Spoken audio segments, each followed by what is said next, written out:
नमस्कार, कैसे हैं? नमस्कार, मैं हूं राकेश, आप लोगों के सामने स्वागत करता हूं और उम्मीद करता हूं आप सभी लोग बहुत अच्छे होंगे। करंट अफेयर, अगस्त के महीने का ये करंट अफेयर का पहला सेक्शन है, जिसमें कि अगर जो इंपॉर्टेंट करंट अफेयर्स हुए हैं उसको शामिल किया गया है। एक बड़ा इवेंट मैंने अलग से छोड़ा है, उसकी स्पेशल वीडियो की 5 से 6 मिनट की मात्र, और वहाँ से उस विषय से क्वेश्चन छूटेगा नहीं। और विषय है कॉमनवेल्थ गेम्स। कॉमनवेल्थ गेम एक ऐसा सेक्शन है जहाँ से गारंटी के साथ क्वेश्चन आने हैं, लेकिन वो नेक्स्ट वीडियो में मिलेगा टॉपिक बेस्ड के ऊपर। ये करंट अफेयर बहुत ज़्यादा इंपॉर्टेंट है। केंद्रीय विद्यालय की जो प्राइमरी टीजीटी पीजीटी परीक्षा है वो बीओ के लिए, यूपी पीसीएस के लिए, आरओ के लिए, प्लस पेट जो होने जा रहा है उसके लिए भी, तो सबके लिए इंपॉर्टेंट है, कंबाइंड है ये। हम लोग अब एक तरह से एक वर्ष के करंट अफेयर के ऊपर काम करना शुरू कर रहे हैं, जिसके अंतर्गत हम लोग जुलाई से जुलाई तक का करंट अफेयर देखेंगे, जिसमें जुलाई 2022 से लेकर जुलाई 2023 तक के करंट अफेयर्स के लिए पूरी तरह से रूपरेखा चलेगी। ये करंट का जो सेक्शन है, ये प्लेलिस्ट को जरूर देख लीजिएगा। ये करंट की में अलग से लगेगी और बीओ पीसीएस वाला जो प्लेलिस्ट है उसमें अलग से लगेगी। तो उम्मीद करता हूँ ये सेक्शन आपको अच्छा लगेगा। ओवरऑल अगर बीओ में देखें तो ये डे नंबर 4 हो जाएगा करंट अफेयर को मिला के। चलिए चीज़ों को लेकर फटाफट शुरू करते हैं, और इसको जो आपने करंट अफेयर अपने नोट्स में नहीं बनाए हैं उसको ऐड कर लीजिएगा धीरे धीरे से। सिर्फ वो पॉइंट्स जो आपने नहीं लिखे हैं ना, वो ज़्यादा अच्छा हो जाएगा। उम्मीद करता हूँ कि मेरे जो करंट्स हैं वो आपको अच्छे लगेंगे, और इसमें से खास तौर से वो चीज़ें छांट दी गई हैं जो कि बहुत ज़्यादा इंपॉर्टेंट नहीं दिखती हैं, तो अल्ट्रा इंपॉर्टेंट आपको ये दिखाया जा रहा है।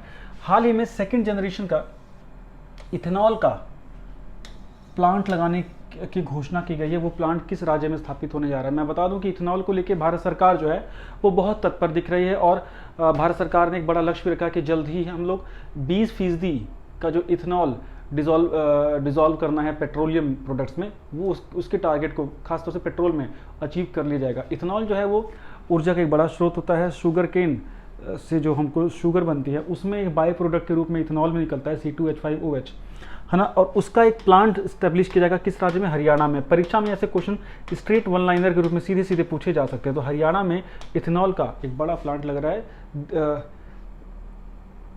द्वितीय पीढ़ी का, सेकेंड जनरेशन का। ठीक, नेक्स्ट ये क्वेश्चन मुझे बहुत ज़्यादा इंपॉर्टेंट लग रहा है, इसका नाम लेने में ही मुझे दिक्कत हो रही है।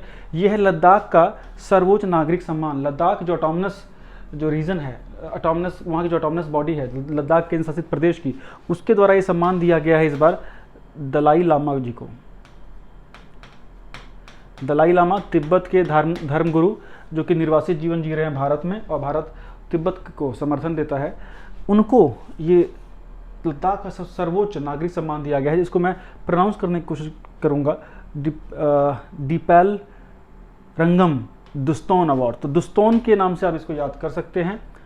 दलाई लामा जी को दिया गया है, तिब्बत से आते हैं, 87 वर्ष के हैं ये, और बहुत बड़े धर्मगुरु हैं। आपको अगर आप स्टडीज़ में हैं तो ये नाम आप जरूर जानते होंगे। ठीक, तो ये इंपॉर्टेंट क्वेश्चन ज़्यादा मुझे ये प्रोमिनेंट क्वेश्चन दिख रहा है। नेक्स्ट क्वेश्चन अगर आप देखेंगे, हिम द्रोणाथॉन, इसको आपको ब्रेकअप किया गया है। ये बेसिकली एक थॉन मतलब कोई बैठक, बड़ा समूह, कोई बड़ी बैठक। हिम द्रोण मतलब द्रोण को लेके, है ना। इंडियन आर्मी ने और DFI ने, drone federation of India, drone technology का यूज़ किस प्रकार से आर्मी में किया जा सकता है, इसकी टेक्नोलॉजी का कैसे सक्षम प्रयोग किया जा सकता है भारतीय सेना में, है ना। जब हाई एल्टीट्यूड वाले एरियाज़ में, ऐसे विषम परिस्थितियों में जहाँ जो कि सैन्य सामरिक शक्ति को मजबूत कर दे, उसको लेके एक ये हिमथॉन हुआ, और जो कि किसने ऑर्गेनाइज करा ये प्रोग्राम? भारतीय सेना plus Indian army plus DFI, drone federation of India. बहुत ज़्यादा इंपॉर्टेंट है। ड्रोन टेक्नोलॉजी में भारत बहुत अग्रसर हो गया है, और भारत इसके लिए एक तो इंक्यूबेशन सेंटर भी डेवलप किए गए हैं। अभी उस समय पहले आप लोगों ने देखा होगा, प्रधानमंत्री नरेंद्र मोदी ने ड्रोन टेक्नोलॉजी के बारे में बहुत बड़ा सेमिनार किया था। नेक्स्ट क्वेश्चन, ये नाम जब फीमेल की बात आती है तो क्वेश्चन इंपॉर्टेंट हो जाता है। नल्लाथम्पी कलासेल्वी, नल्लाथम्पी कलासेल्वी पहली महिला हुई हैं जो कि DG बनी हैं CSIR की, centre for scientific and industrial research, जो कि भारत सरकार का एक उपक्रम है। इसकी पहली डायरेक्टर जनरल, है ना, पहली महानिदेशक बनी हैं कौन? नल्लाथम्पी कलासेल्वी। बहुत इंपॉर्टेंट है भाई। CSR बहुत ज़्यादा न्यूज़ में आता था जब कोविड था। नेक्स्ट, इंडिया की उड़ान, ये इनिशिएटिव है, ये एक पहल है, किसके द्वारा? भारत के संस्कृति मंत्रालय और गूगल भारत के कल्चरल मिनिस्ट्री ऑफ गूगल ने, देखिए ये आज़ादी का 75वां वर्ष चल रहा है, अमृत महोत्सव के नाम से आपको पता है, आज़ादी का 75वां वर्ष अमृत महोत्सव। इसके अंतर्गत भारत की सरकार और भारत के सभी राज्य अलग अलग इनिशिएटिव में, है ना, इस आज़ादी के 75वें वर्ष को मना रहे हैं। इसी के तहत इंडिया की उड़ान में इस अमृत महोत्सव में और बढ़ चढ़ के भाग लेने और कल्चरल इवेंट्स के साथ एक नए आयाम के साथ इसको मनाने के लिए जो भारतीय संस्कृति मंत्रालय है, कल्चरल मिनिस्ट्री है, उसने गूगल जो कि अंतर्राष्ट्रीय संस्था है अमेरिका की, उसके साथ पैक्ट किया है, इनिशिएटिव लिया है इन दोनों का ज्वाइंट। नाम क्या है? इंडिया की उड़ान। और लक्ष्य क्या है इसका? आज़ादी के 75वें वर्षगांठ को उत्साहपूर्वक मनाना। डन।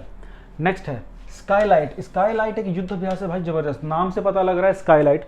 स्काईलाइट मतलब भारतीय सेना का, इंडियन आर्मी का एक ये कम्युनिकेशन कहा जाए कि सैटेलाइट का प्रयोग करके दूरभाष को मजबूत बना के एक युद्ध अभ्यास किया गया है, जिसके अंतर्गत भारत ने अपने सामरिक शक्तियों में किस प्रकार से सैटेलाइट्स का यूज़ करके उसको शक्तियों को मजबूत किया जाए, उसके ऊपर ये युद्ध अभ्यास किया गया है। इसके अंतर्गत अंडमान निकोबार और लक्षद्वीप में जो भी इनके कम्युनिकेशन सेंटर्स थे उसको भी ट्रायल किया गया, उसको भी ओपन अप किया गया और उसका प्रयोग किया गया इस पूरी तरह से। तो मतलब जो स्काईलाइट युद्ध अभ्यास है, बेसिकली इसमें भारतीय सेना ने अपने जो सैटेलाइट है, खासतौर से GSAT-7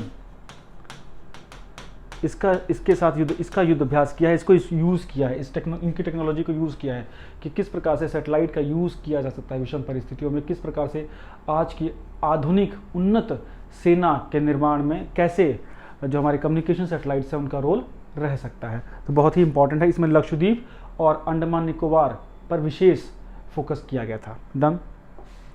नेक्स्ट है बढ़े चलो। ये भी क्या है? यह है कि आज़ादी का जो अमृत महोत्सव चल रहा है, इसमें युवाओं की भागीदारी सुनिश्चित कैसे किस प्रकार की जाए, इसके लिए संस्कृति मंत्रालय का ही, कल्चरल मिनिस्ट्री का ही एक इनिशिएटिव है जिसमें युवाओं को जोड़ा जाए, युवाओं को जोड़ना, इसका नाम दिया गया है बढ़े चलो को जोड़ना, बढ़े चलो। KVS BO की क्लासेस लगातार चल रही हैं, आप चाहे तो उससे जुड़ सकते हैं। KVS BO ये 2 बड़ी परीक्षाएं हैं जिसके लिए हम लगातार क्लासेस ले रहे हैं। इसके साथ साथ UPPCS 2023, RO 2023, इसके ऊपर भी अब जल्दी से क्लासेस स्टार्ट होंगी। ये सारी जो चीज़ें हैं, ये जो वर्ष है ये आपको बहुत अपॉर्चुनिटीज़ दे सकता है। नेक्स्ट कालाजार। कालाजार एक बहुत बीमारी है, बहुत बड़ी बीमारी तो खैर नहीं कहेंगे इसको, लेकिन भारत में अभी भी प्रिजर्व कर रही है, अभी भी है बीमारी। इसके उन्मूलन का जो लक्ष्य है वो फिर से रिवाइज कर दिया गया, इसको रखा गया है क्या 2023। कालाजार से भारत 2023 तक मुक्त होगा, इसको एलिमिनेट करना है। पहले इसका जो लक्ष्य रखा गया था वो 2017 रखा गया था ना, तो अभी क्या रखा गया 2023। इंपॉर्टेंट है भाई, ये भारत के स्वास्थ्य मंत्रालय के द्वारा 2023 लक्ष्य रखा गया है किसका? कालाजार से उन्मूलन का। मलेरिया 2025 और कंप्लीट इरेडिकेशन 2030 तक। नेक्स्ट चीन अमेरिका और ताइवान विवाद बहुत इंपॉर्टेंट है, यहाँ से क्वेश्चन आ सकता है। आप लोगों ने भी कुछ समय पहले देखा होगा, थोड़ा भी अगर अवेयर रहते हैं तो, कि चीन ने बहुत बड़ा विरोध दर्ज किया था। नैन्सी पेलोसी संयुक्त राष्ट्र की मंत्री हैं और वो ताइवान में उन्होंने आधिकारिक यात्रा की और बहुत सालों के बाद अमेरिका के किसी इतने बड़े स्तर के मंत्री ने ताइवान में यात्रा की है, जिसका बहुत बड़े पैमाने पर विरोध किया था चीन ने। चीन बेसिकली ताइवान को अपना हिस्सा मानता है, अपना टेरिटरी मानता है, जबकि अमेरिका और दुनिया के बहुत सारे देश उसको एक अलग कंट्री की तरह रिकॉग्नाइज करते हैं और ताइवान खुद को अपने आप को भी अलग कंट्री बोलता है और ताइवान के इस स्टेटस पे अमेरिका हमेशा उसको सपोर्ट करता रहा है। तो इस विवाद की स्थिति में अमेरिका की जो मंत्री नैन्सी पेलोसी थी, इनकी यात्रा को बड़ा कंक्रीट माना जा रहा था और इसने एशिया पैसिफिक इस क्षेत्र में अचानक से तापमान बहुत बढ़ा दिया गया था। सिचुएशन इतनी ख़राब थी कि नैन्सी पेलोसी जी का जो एयरक्राफ्ट था उसके अगल बगल 17 फाइटर प्लेन्स उनको एस्कॉर्ट कर रहे थे, बिकॉज चीन की धमकी थी कि वो शायद वो विमान भी मार के गिरा सकते हैं, है ना। इसके बाद चीन ने 6 जो ताइवान आइलैंड है उसको 6 तरफ से घेर के और युद्ध अभ्यास किया है पूरा बहुत बड़े पैमाने पे, और ताइवान ने इसको उकसाने वाली कोशिश भी की है और ये बोला है कि शायद चीन जो है हम पे हमला करने की ये फाइनल तैयारी कर रहा है। तो ये इस विवाद पे नज़र बनाए रखनी है। जो ताइवान है बहुत एक डेवलपिंग कंट्री है, मैन्युफैक्चरिंग में काफ़ी उनका अच्छा रोल है। सेमीकंडक्टर्स का प्रोडक्शन बहुत ज़्यादा होता है वहाँ पे। आप जो इतनी LCD स्क्रीन वगैरह ये जो दिखते हैं ना, वो ज़्यादातर वहीं निर्मित होती हैं। नेक्स्ट क्वेश्चन, एक यहाँ से भी क्वेश्चन हमको दिखता है आने के लिए। फॉर्च्यून जो पत्रिका है उसकी उसने दुनिया की 500 सर्वश्रेष्ठ कंपनियों की लिस्ट सूची जारी की है, जिसमें रैंक 1 पे है वॉलमार्ट अमेरिका की, दूसरे नंबर पे अमेरिका की .com है। ये 2 नाम याद रखना। रैंक 1 पे वॉलमार्ट है, वॉलमार्ट जिसने फ्लिपकार्ट को भी खरीदा था।